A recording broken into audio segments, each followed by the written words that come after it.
Morning, troops. Jeff Williams from Veterans United Against Suicide.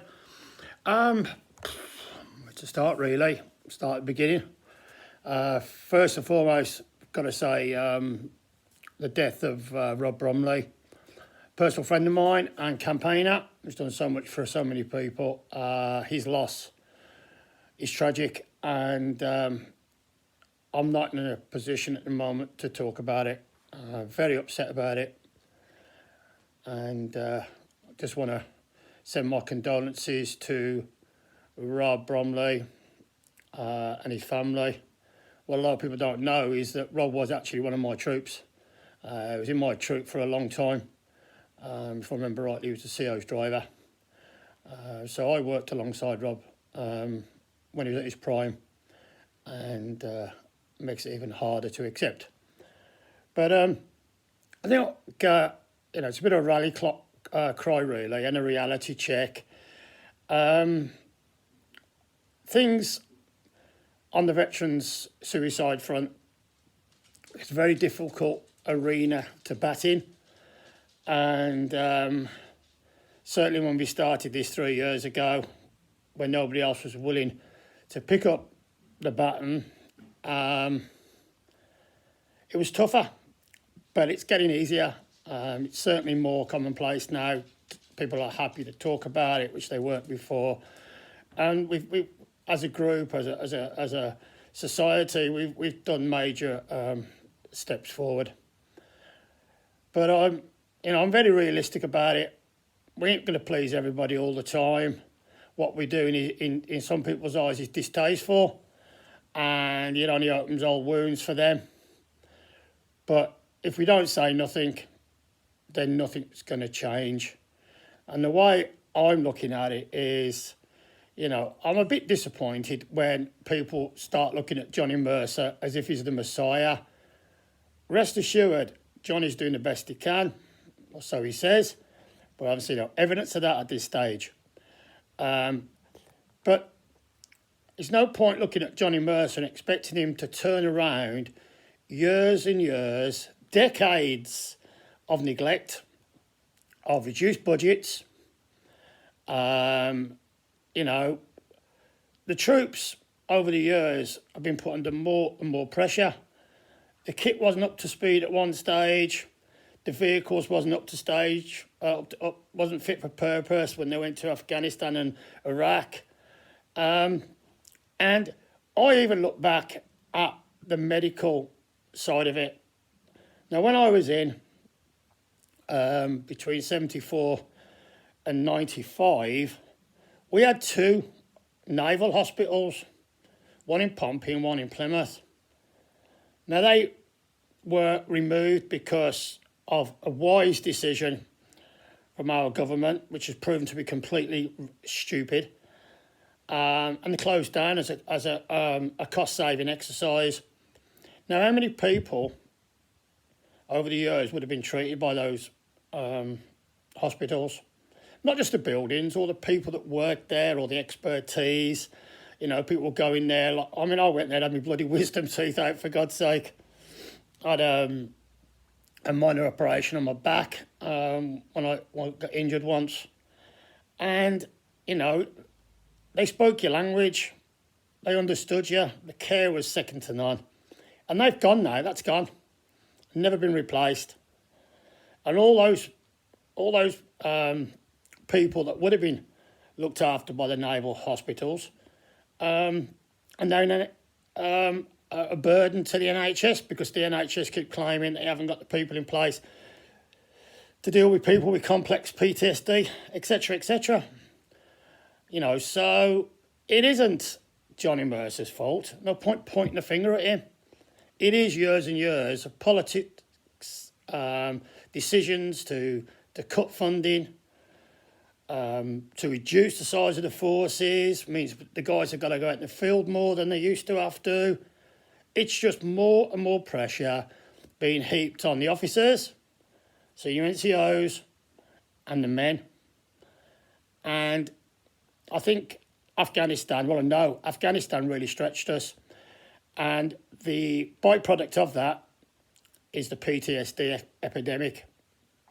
Now, I'm going to say something now, and again, I say it as it is because it's from the heart, and I don't work to a script. Because there'll be people out there that disagree with what I say. But there are people out there, I'm absolutely convinced, who use PTSD as a badge of honour. And that's sad for the people that really have got it.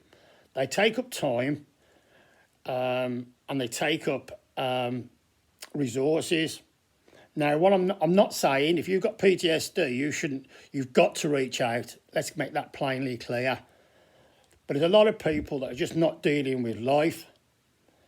When I was a kid, and certainly when I was a young Marine, or if the whole time I was in the Marines, you know, we were encouraged to get on with it. And, you know, if I came up against an obstacle that took a little bit more brain power and a little bit more drive and determination, then that's what you did. You know, that's what the Corps gave me, and that's what it gave so many other people. And the British Army, the Navy and the Air Force, they're famous for it.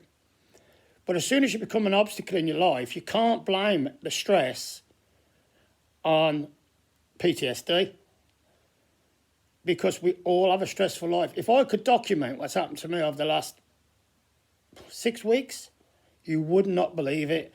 You'd have to put it under fiction and say that cannot be happening and you cannot surely continue. But I have, and my family have, because that's what we do. So there needs to be an element of realism about it. We want the resources to go to the people that really, really need it. The government need to understand, and I say I'm not going at the government, but resources and finance needs to be put in place. And if that doesn't happen, we're going to continue losing the people at the rate we are. And on current figures, we're going to lose about 70 this year. Again, that's being criticised by people who should know better. Oh, don't mention numbers, Jeff. Why? We're going to go back to where we were 3 years ago? Because that's not what you're campaigning for. I don't get it. If you can tell me another way of pressurising the government to do what they should be doing for our troops, let me know about it. But there's too many self-professed experts all of a sudden. They've only been involved 12 months or so, and they're an expert, and I've got to listen to them, and I've got to change our strategy that's been very successful so far because they feel they don't like what I'm saying. Well, that's just tough shit, because I'm not changing. Veterans United Against Suicide have done a fantastic job. Not me, the team as a whole have done a fantastic job. And so many other organisations have done a fantastic job to get us where we are now. But we ain't going to sort this by shying away from it and playing politics. It ain't going to happen, because they are politicians and they'll turn us inside out. We need to do what we are famous for, and that's direct. We're direct, we're honest, we're brave, and we are going to get this sorted out. And I don't care if I have to do 1,000 more of these videos, feeling as low as I do at the moment with the death of Brommers and other things that's going on in my life at the moment. I'm still battling. I could have walked away like so many others have. There's loads of people out there that have joined Veterans United Against Suicide and then realised they couldn't keep up the pace and gone. And, you know, I understand that. But I'm not going anywhere. So I want the support. I don't expect people to keep taking shots at me because you can't do what I can do. If you can do better than me, give me a call. And if you can prove to me that you can do better than what we've done over the last 3 years, you can take the reins over. That is just not a problem. I'll be relieved, to be fair. But this is a serious situation. We are losing people, and we are duty bound to sort that out. And we will keep banging the drum. I don't care how many politicians I piss off. I don't care, because it's my brothers and sisters who are dying, and it's my brothers and sisters that are carrying the burden while you're living the life of luxury, and that's not good enough. The media are doing a fantastic job now. That, you know, they really are. They're not afraid to mention the fact, and we need to continue that. Support the media in their plight to get, not to sell papers, but to get the truth out there. Jeff Williams from Veterans United Against Suicide. Rest in peace, Brom, as I used to call him back in the day. I hope you found the peace that you crave for, mate. And my condolences to the family. I'm here for you, as you know. We've been in contact. Davey Robb is doing a fantastic job of organising the funeral. So look after yourself, troops. Stop the fighting. You don't help anybody. You know, if you've got nothing to say that's positive, then just don't say nothing. And keep away from me, because I don't need your negativity. Look after yourself, troops. This is Jeff Williams from Veterans United Against Suicide. Wishing you all a happy day, and let's get this sorted out. Thank you. Bye-bye. See you later. Come on, let's do it.